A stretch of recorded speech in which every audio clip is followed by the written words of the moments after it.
Welcome to the Daily Plunge.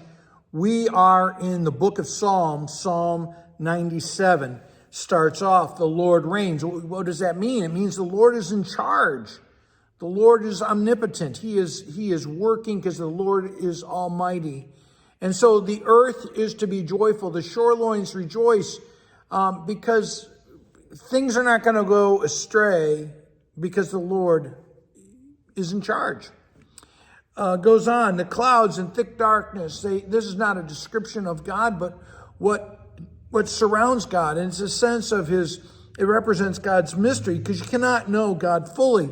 And it talks about how righteousness and justice surround him. And the root word of both of those, are the same. And it's a sense of that out of God's holiness, God's rightness with us, and that God is just. He's not a capricious God, a whimsical God. He's a God who is always just.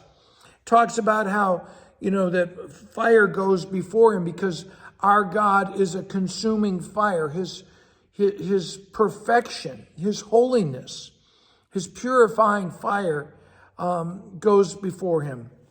We see his lightning and we tremble. In verse 5, the mountains melt like wax before God, before the Lord of all the earth. Now, are mountains literally melting? No.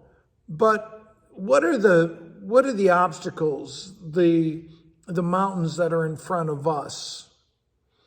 And when we try to tackle them on our own, we're overwhelmed. But when God is with us, those overwhelming obstacles will eventually melt away.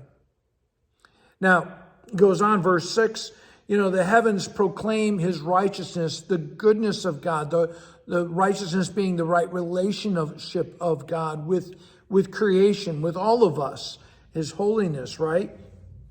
And the people see and they glorify him. But all the other folks who are worshiping and boasting in idols, they're put to shame. And I want us to think about is, what are people putting all their worship into? Where is all their time and energy and perhaps even their money going?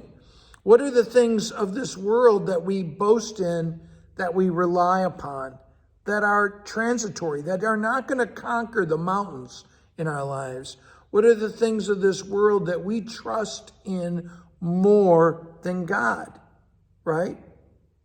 But the people of God, Zion, verse 8, it says, they hear the word and they rejoice. Judah was blessed because they had the Torah, the word of God, right? Luther says we are so blessed as God's people because the word of God is preached to us.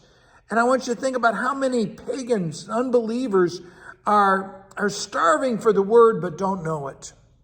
Verse 9, for you, Lord, you are the most high over all the earth. You're exalted far above anything we think has power or is a kind of God.